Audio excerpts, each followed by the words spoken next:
દાદા ભગવાનના હિસાબો જેટલા એવા છે, પણ દાદા ભગવાન એ મુખ્ય વસ્તુ કોને આપી એમણે? તો કે તમે નક્કી શું કર્યું? સંભાવે નિકાલ, એટલે તમે આજ્ઞામાં છો,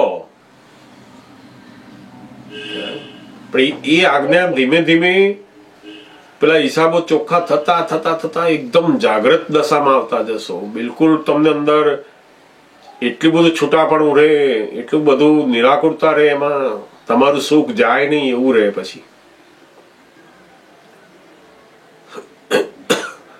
સમજાય નહીં?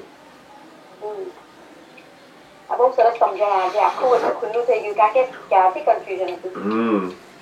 એટલે પ્રતિક્રમણ કરાવવાના અને પછી એટલે અશોકભાઈ, એટલે આપણે મહાનિધિ ક્ષેત્ર જવાનો જે આપણો ભાવ છે તે 70% આજ્ઞા પડાશે તો તમે એકાવતારી થશો. એટલે ત્યાં આ સોફ્ટની સમજણ ત્યાં સુધી લઈ જવાની છે.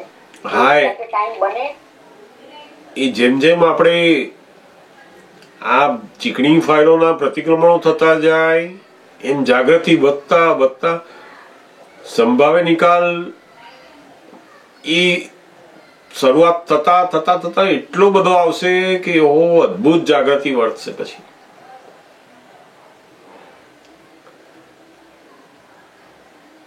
અને ધીમે ધીમે બધી ફાઇલો જ એવી થતી જશે કે બહુ લેવા દેવા રહેશે જ નહીં. એ કહેશે તમે તમારું જે કરો છો એ કર્યા જ કરો, અમારે કઈ વાંધો નથી, બહુ સારા છો.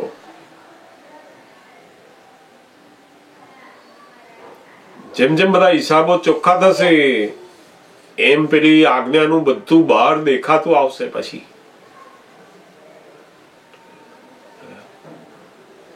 એટલે આપણી જાગૃતિ એ છે, આપણે આજ્ઞા પાલનનું પણ છે, બધું જ છે, પણ છતાંય પેલા હિસાબો એવા ચીકણા છે કે આપણને સ્થિર રહેવા દેતું નથી. એટલે એવી 2-5 ફાઇલો હોય એ આ જન્મમાં જેટલી હિસાબ પૂરા થઈ જાય ને અહીંયા કે પછી છૂટા આપણે એનાથી.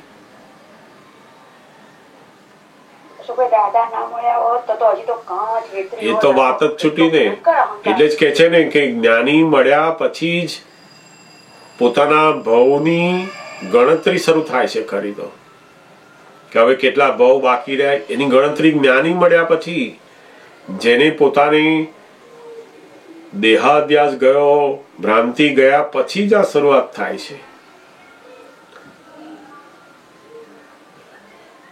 શોકાનંદજી, તો પછી આપણે આ જે પ્રતિક્રમણ કરીએ, શક્તિ માંગીએ અને પછી આપણું વર્તન ચેન્જ થાય તો ઈ શક્તિને પ્રતિક્રમણ લીધે કે ઈ ગયા ભાવનું વર્તન? તો ના, ગયા ભાવનું નહીં, ગયા ભાવનું નહીં. પેલા હિસાબો બદલાયા આપણા પ્રતિક્રમણથી.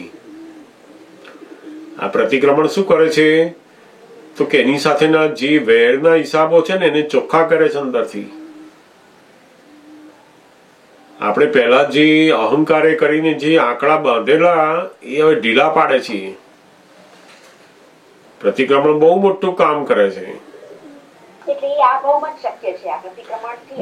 બહુ આ ભાવમાં દાદા ભગવાન કે તમે મોટા ભાગની ફાઇલોનું અહીંયા જ હિસાબો પૂરા કરી નાખશો તો પછી બીજા ભાવમાં, ત્રીજા ભાવમાં તો બહુ નોર્મલ. જેમ કેવું આપણે આમ બેઠા હોય ને હાય હેલો કરે એટલી જ ફાઇલ હોય. એ કેવી ફાઇલ? તો કે હિસાબ વગરની. તે એવું પછી આપણે ભગવાન પાસે બેઠા હોય ને તો આપણને બધું અનુકૂળતા કરી આપે. બસ આપણા કામમાં બિલકુલ દખલ કરે એવી કોઈ ફાઇલ રહે નહીં પછી. કારણ કે આપણે હિસાબો ચોખ્ખા થયા ને બધા. પ્રતિક્રમણ ફાઇલ નંબર 1 કરે છે અને આપણે શુદ્ધાત્મા. પણ એ પ્રતિક્રમણથી શું થાય તો કે પેલા હિસાબો પૂર્વના એની સાથેના બધા ધોવાતા જાય છે. બધા અભિપ્રાયો, એના તરફની જે દોષિત દ્રષ્ટિ બધી બદલાતી જાય છે અંદર. અને એની અસર પાછી પેલા નહીં પડે અંદર. એની અંદર ભગવાન છે ને, આત્મા એની અંદર પણ છે. એટલે બહુ અસર પડે, બહુ જ અસર પડે. દાદા ભગવાન કે છે ને આક્રમ વિજ્ઞાનમાં સૌથી, એટલે જ અમે તો પ્રતિક્રમણ મૂક્યું ને. કારણ કે તમે શુદ્ધાત્મા થઈ ગયા, બાકી શું રહ્યું તો કે આ ફાઇલ, બધી ફાઇલો. નહીં તો તમને જો આ ફાઇલ ના હોત તો આ 1 કલાકમાં કેવળ જ્ઞાન થઈ જાત તમને. તમારી જો આ ફાઇલો આવી ના હોય અને જો તમને આવું જ્ઞાન મળે કે જ્ઞાની મળે ને તો 1 કલાકમાં જ તમને કેવળ જ્ઞાન પ્રગટ થઈ જાય કે છે.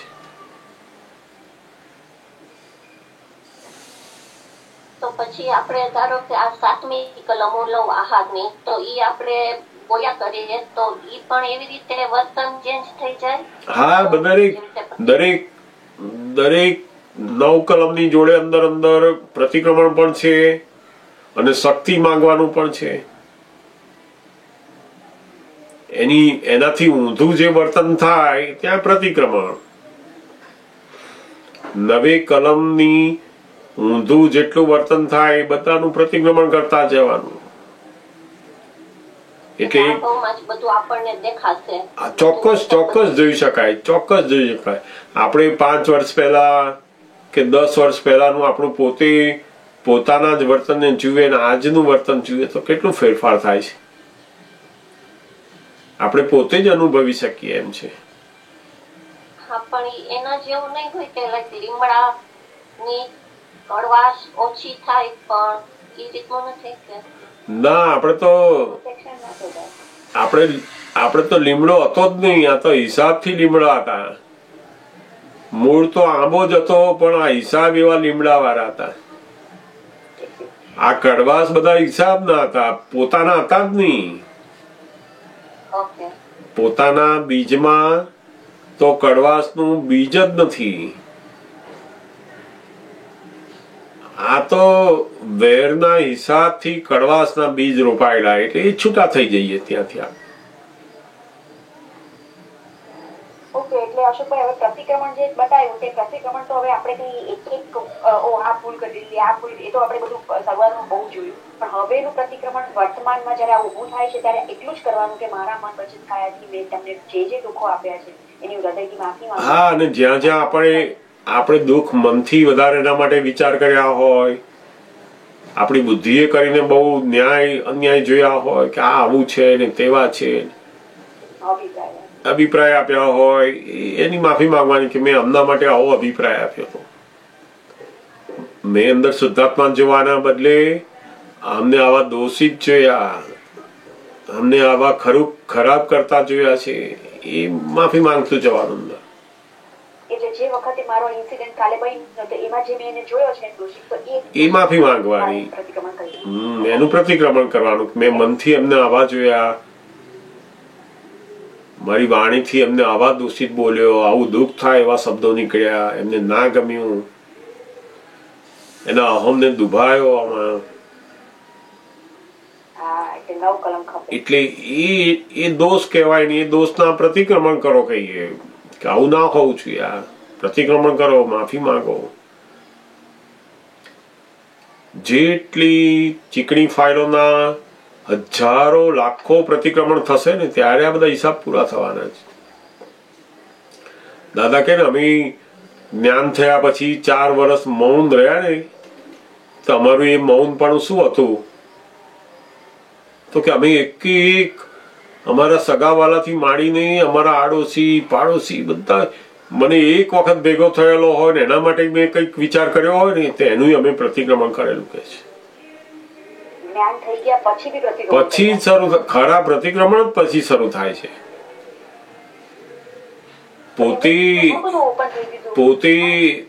પોતે આત્મ સ્વરૂપ થાય અને ફાઇલ નંબર 1 થી જુદા પડે ત્યારે એને દોષ દેખાય છે. આ દોષ કહેવાય, આ દોષ કહેવાય, આ દોષ. નહીં તો દોષ જ ક્યાં ખબર પડે એને. મોટા મોટા દોષ ખબર પડે, ક્રોધ કરે, મારામારી કરે, એવા બધા ખબર પડે, કોઈનું બગાડ્યું ખબર પડે, બસ. બાકી ખબર ના પડે.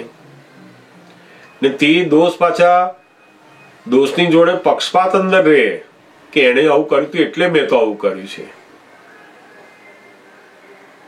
એને શું રહે? પોતાના દોષ જોડે પક્ષપાત રહે પાછો. આમાં તો સંપૂર્ણ આપણે સામાનો બિલકુલ દોષ જ નથી. મારા જ દોષથી આ બધું ઊભું છે. એટલે ત્યાં હજી એટલી ક્લેરિફિકેશન નથી. ત્યાં આપણને હજી એમ થાય છે કે એનો કંઈક તો દોષ છે જ. એ ભ્રાંતિ છે હજુ કે આનો દોષ છે. એનો બિલકુલ દોષ જ નથી. એટલે દાદા ભગવાન કે આખું જગત, આ બધી ફાઇલો તમારો જ અરીસો છે. તમે જે ચિત્રી લાય એવી જ ભેગી થઈ છે. હવે એમાં એનું કશું જ છે નહીં. એનું સારું વર્તન કે ખરાબ વર્તન બંને તમારો જ હિસાબ છે.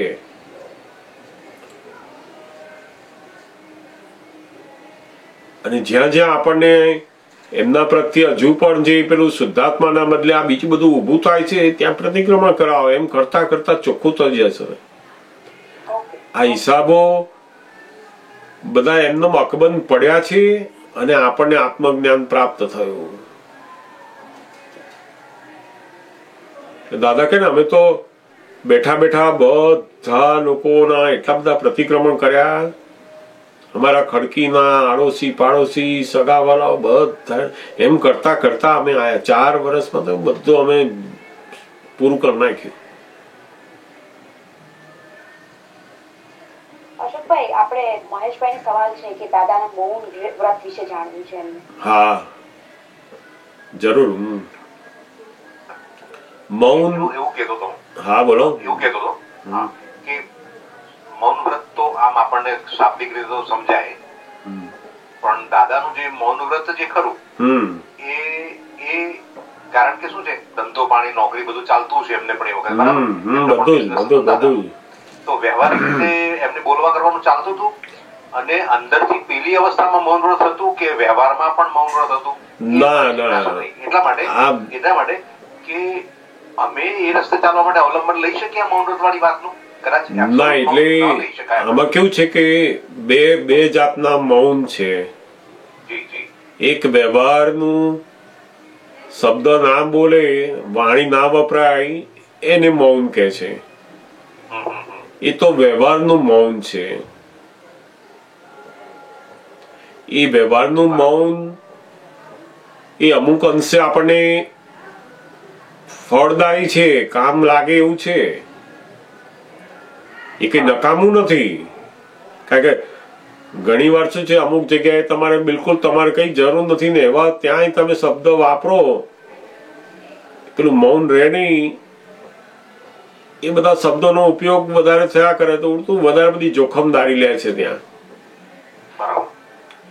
જેમ કોઈ માણસ ન્યૂઝ જોતો હોય, હવે આ ચાઇના ને તો આમ કરી દેવું જોઈએ, અમને તો આપણે કોઈ લેવા દેવા નથી એમાં.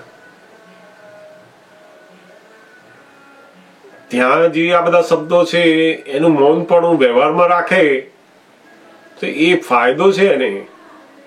પણ એ બધું વ્યવહારનું મૌન. વ્યવહારનું મૌન એટલે શું, તો કે જે જગ્યાએ જેટલી જરૂરત હોય એટલા જ શબ્દોનો ઉપયોગ કરવો જોઈએ એને. એક પ્રકારનું મૌન. મને મારી જરૂર નથી એમાં મને મારા શબ્દો આપવાની એમને. હવે તમે જે કીધું કે દાદા મૌનમાં રહ્યા હતા, એ કેવા સ્વરૂપમાં? એ પેલું બીજા પ્રકારનું. પછી આ પેલું વ્યવહારનું મૌન થયું. અને પછી એથી આગળનું જે મૌન છે, જ્ઞાનીઓનું, આપણા મહાત્માઓનું, બધાનું આપણે બોલીએ છીએ આ મૌન છે. આપણે બોલવા છતાં પણ મૌન. જેને વાણી બોલતી વખતે હું બોલું છું એવું ભાન જતું રહ્યું, એને ભગવાને મૌન કહ્યું. બોલવા છતાં પણ એ મૌન કહેવાય છે. પછી સંસારની વાતનું બોલતા હોય, આત્માની વાતનું બોલતા હોય, ગમે તે બોલતા હોય શબ્દો એમના, પણ હું બોલું છું એવો માલિકી ભાવ જેને જતો રહ્યો એને ભગવાને મૌન કહ્યું. પછી એટલે એ ગમે તેટલા કલાક વાતો કરતા હોય, બોલતા હોય, તો ભગવાન કહે છે કે આ મૌન જ છે. તો કારણ કે એમને એવું નથી કે હું બોલ્યો. આ સાચું જે મૌન છે એને તપ કહેવાય છે. આ હું બોલ્યો તપ ના રહ્યું. હું સારું બોલ્યો, મારાથી સારું ના બોલાયું, એ બધું તપ તૂટી ગયું. એટલે જ્ઞાનીનું જે મૌન છે એ પેલા બીજા પ્રકારનું મૌન છે કે પોતાની વાણીનો બિલકુલ માલિકી ભાવ ખલાસ થઈ ગયો છે. એટલે જ્ઞાની બોલવા છતાં પણ મૌન છે. આ વ્યવહારમાં તો લોકો જયારે ના બોલતા હોય ને તો ઉડતું અંદર બધું બહુ બોલતા હોય. કેટલાક માણસો બહાર જે દિવસે મૌન રાખવા જાય ને તે પછી અંદર બહુ ચાલે ને તે ઘણા પછી લખી લખીને આપે. બોલવાનું ના હોય એટલે શું કરે, લખે. તો એ લખે છે એક પ્રકારની વાણી જ છે. તો બરાબર છે, એ મૌન નથી કહેવાતું એને. વ્યવહારમાં પણ જે મૌન છે એ બહુ જો સમજીને કરે ને તો બહુ ફાયદો છે. એની વાણીની શક્તિઓ ખીલે બધી.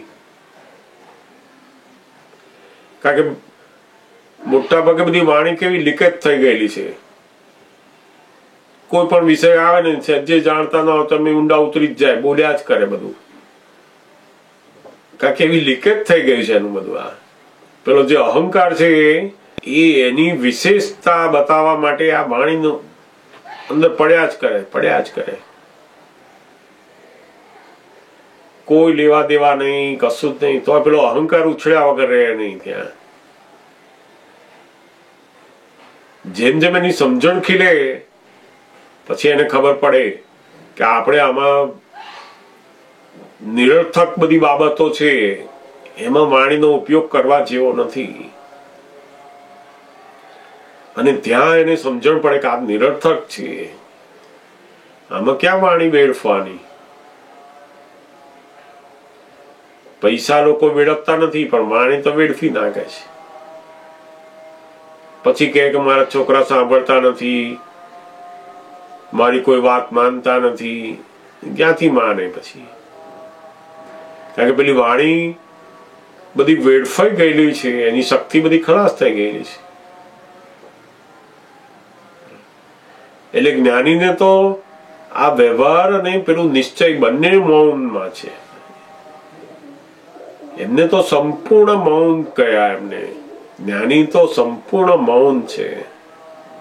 બોલવા છતાં એ કોઈનું બોલે ગમે તે બોલતા હોય છતાં એને મૌન કયા. કારણ કે એમને એવું છે જ નહીં કે હું બોલું છું. એમને બિલકુલ આ વાણીનો સહેજ પણ ગર્વ રસ એ ચાખતા નથી. લોકો કે કહો દાદા જે બહુ મજા આવી, આજે આ બહુ સરસ વાત જાણી, આવી વાત તમે ક્યારેય નથી જાણી. બધા લોકો એટલો બધો આનંદ કરતા હોય તોય પણ એ પોતે એ વાણીના બિલકુલ ગર્વરસમાં પડતા નથી, આનંદ લેતા નથી અંદર. એને સાચું મૌન, ભગવાન જે મૌન કહેવા માંગે છે એ મૌન એમને વર્તે છે. આપણે પણ ધીમે ધીમે એ મૌન ઉપર જ આવી રહ્યા છે. હવે આપણો જે શુદ્ધ ઉપયોગ વધતો જશે એમાં આપણે પણ આ મૌન વ્રત શરૂ થયું આપણું.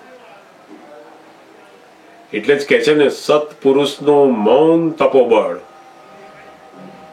નિશ્ચય આખા જગને તારે. જે વાણી માલિકી વગરની હોય એ જગતના જીવોને તારી શકે. પછી આખા જગતને તારી શકે. પછી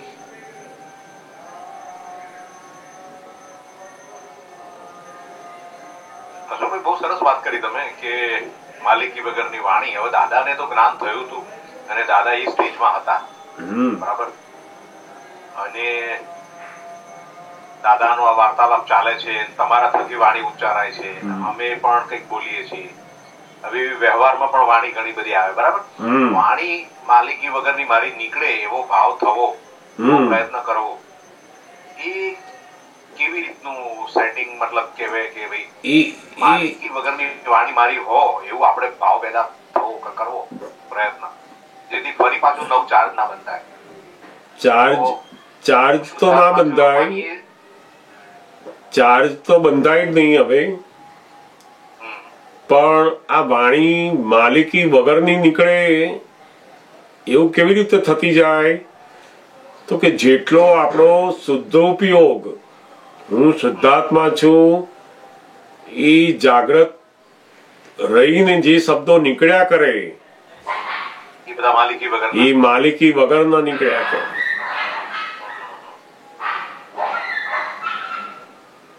બરાબર છે.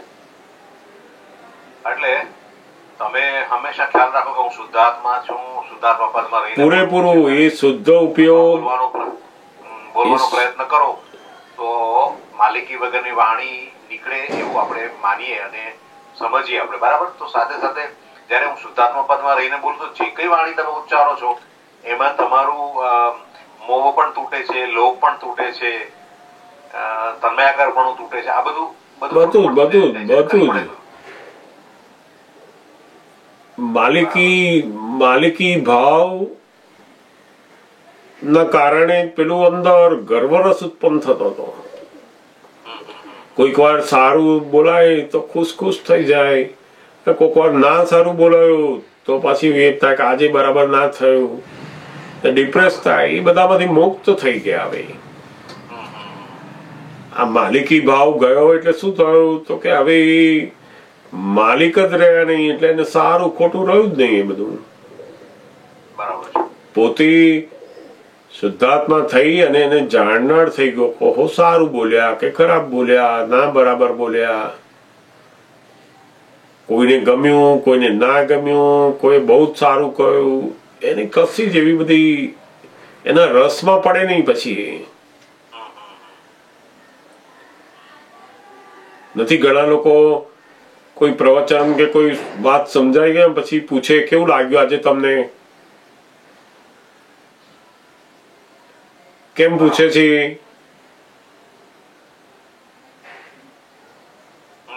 તો કે હું કેવું બોલ્યો એને જાણવું છે કે આ લોકો શું કે છે આપણને. જયારે જ્ઞાની ને એ બધી પડી જ ના હોય. એ બધી તો એ બધા રસમાં જ ના હોય. એમાં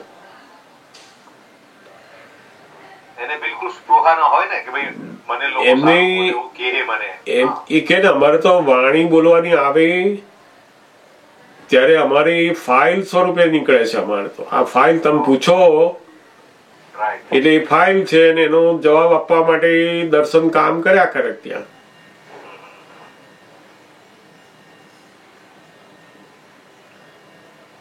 અને અમે જ્ઞાતા તરીકે એને જોયા કરીએ છીએ.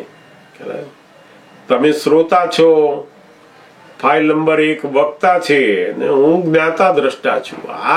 આવો ઉપયોગ અમારો વર્તે એમ તો આપણે એમને સહજ રીતે વર્તે, આપણે ગોઠવણી કરવી પડે. એમને સહજ રીતે વર્તે અને આપણે અત્યારે ગોઠવણી કરવી પડે. પણ પોતાની જાગૃતિની ઉપયોગની ગોઠવણી વગર નીકળ્યા કરે ને એ માલિકી ભાવ નથી, પણ પેલો ઉપયોગ રહ્યો નહીં એમાં. એટલે બધી અસરો પાછી રહ્યા કરે. મારાથી આવું બોલાયો એવી અસર રહ્યા કરે.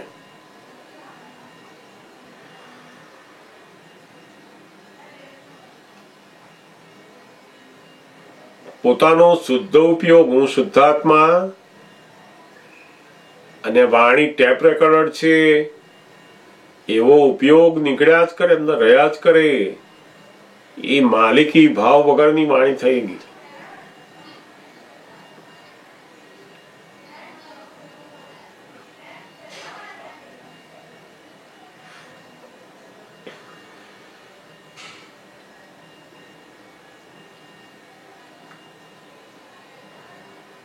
પૂછો, બહુ સરસ વાત છે.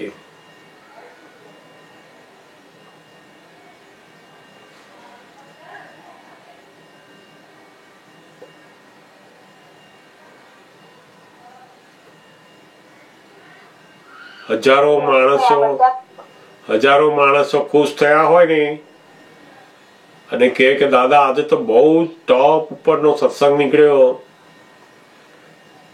તો દાદા એવું જ કે મેં પણ સાંભળ્યું. કારણ કે અમે બોલનાર છે જ નહીં એમાં, અને ખરેખર એ રીતે જ રહેતા હોય.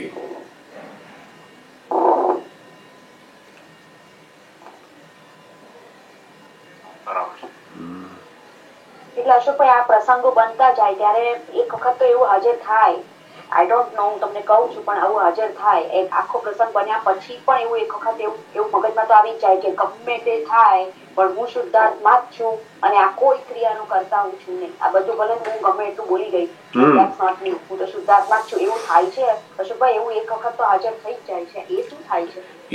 એ આપણને પેલું લક્ષ બેસી ગયું છે ને. હવે આપણે પોતે કોણ છે એનું લક્ષ બેસી ગયું છે, એટલે સંજોગોની અંદર પ્રેઝન્સમાં કદાચ ના રહે, પણ બધું પૂરું થયા પછી પાછું આવે તો ખરું પ્રતીતિમાં, જાય નહીં. હવે ના તો બોલતા બોલતા બી હાજર થાય કે આ કઈ નહીં, હું શુદ્ધાત્મા જ છું, આ બોલે છે તો ભલે બોલે પણ હું શુદ્ધાત્મા છું, એવું હાજર થાય વચ્ચે. હા, એટલે એ અંદર જાગૃતિ કામ કરે ને એની, એ જે પ્રજ્ઞા શક્તિ જાગૃતિ છે એ બૂમાબૂમ કરે જ અંદર કે આપણે શુદ્ધાત્મા છો. પણ એ શુદ્ધાત્મા રહી આપણે બરાબર આ વાણી ટેપ રેકોર્ડ બનાવીએ એટલે શું, તો કે બિલકુલ એનો ગર્વ રસ ચાખવાનો નહીં. ગર્વ રસ ચાખ્યો તો પેલું પાછું જે ટેપ રેકોર્ડ થવી જોઈએ રહ્યું નહીં. પાછું જેટલો ગર્વરસ અંદર પડ્યો એટલું પેલું માલિકી ભાવ હજુ અંદર રહ્યો. હજુ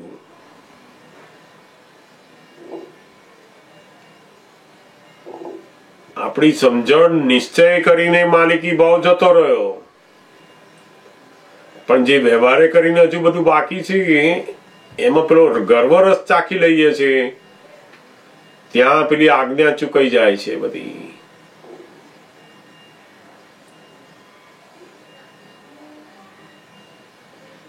એટલે જેમ જેમ બિલકુલ ગર્વરસ ચાખે નહીં એવો ઉપયોગ વધતો જશે ને એમ પેલી વાણી ટેપ રેકોર્ડર બનતી જશે. પછી એ જ પ્રોસેસ. અને જેમ જેમ આપણને જાગૃતિની કિંમત, ઉપયોગની કિંમત વધતી જશે એમ આ વાણીનો વ્યવહાર એની મેળે ઓછો થતો જશે. નિરર્થક બધી વાણી એની મેળે બંધ થઈ જશે. જેમ પૈસાની વેલ્યુ વધે પછી એની મેળે ખબર પડે ને કે આમાં કશું વાપરવા જેવા નથી, એને શીખવાડવું ના પડે. જેની વેલ્યુ વધી ગઈ એટલે ખબર પડી જાય ક્યાં વાપરવું. અશોકભાઈ, મેં તમને એક સવાલ પૂછેલો ને, મેં તમને હમણાં રેકોર્ડિંગ કરીને મોકલ્યું હતું ને, ઓડિયો રેકોર્ડિંગ, એટલે એ જે અસીમ જયકાર બોલતી વખતે જે આ બધું થાય છે એ બધું શું છે? નિકાલી છે બધું? એ શું નહીં, નિકાલી એટલે આપણે અસીમ જયકાર બોલીએ એ વખતે આપણને આપણા દોષો દેખાય, આપણને એકદમ આંખમાંથી આંસુ આવે કે એ બધું જે કંઈ થતું હોય એ બધા પાપ ધોવાય છે આપણે. અને આપણે એટલા બધા હાર્ટીલી બનતા જઈએ છે, એમાં હૃદય વાળા બનતા જઈએ છે, એટલે પેલું આંખ સુધી એની અસરો બધી આવે. આંખની અસર ત્યારે જ આવે કે જયારે એનું હાર્ટ જોડાય. જે બાબતમાં તમારું હાર્ટ જોડાય ને એની અસર આંખ ઉપર આવે. એટલે દાદા ભગવાન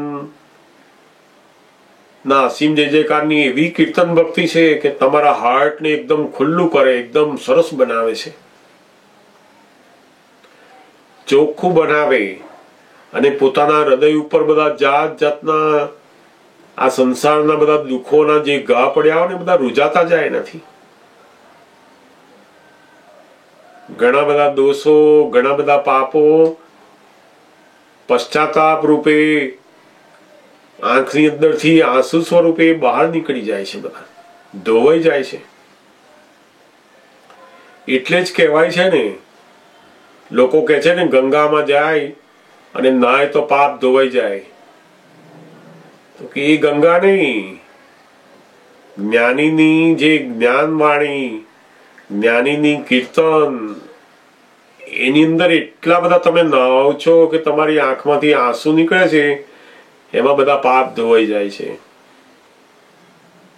અને આ સત્સંગનો જે વિરહો લાગે ક્યારે એ તો બહુ જ સરસ કહેવાય ને, તો બહુ જ ઉત્તમ કહેવાય. એ વિરહો એ જ આપણને આ જ્ઞાનની અંદર બહુ જ આગળ વધારે આપણને. જ્યાં સુધી વિરહ નથી ત્યાં સુધી તો આ જ્ઞાન એને બહુ જલ્દી પરિણામ પામતું નથી હોતું.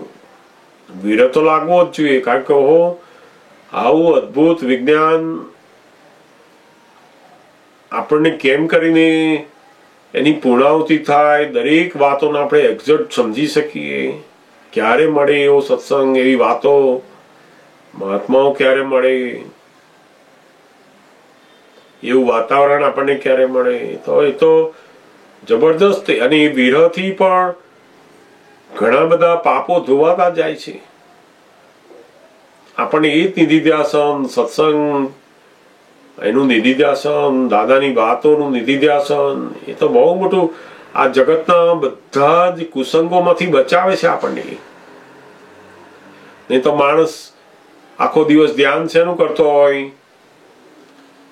કાં તો પૈસાનું ધ્યાન કરતો હોય, કાં તો વિષયોનું ધ્યાન કરતો હોય. એના બદલે આપણે આખા કુસંગના ધ્યાનમાંથી સત્સંગના વિરહમાં આવીએ છીએ. ક્યારે સત્સંગ મળે, ક્યારે આ દાદાની આ વાત સમજીએ, આ હજુ શું, આનું શું, સત્સંગ મળે આપણને.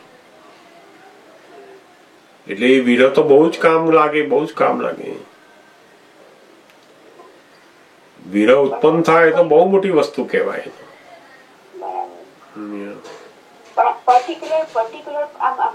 મને તો એવું જ અશોકભાઈનો સત્સંગ એવું મને થયું કે મને જરાક એવું થયું કે આ શું થયું એમ.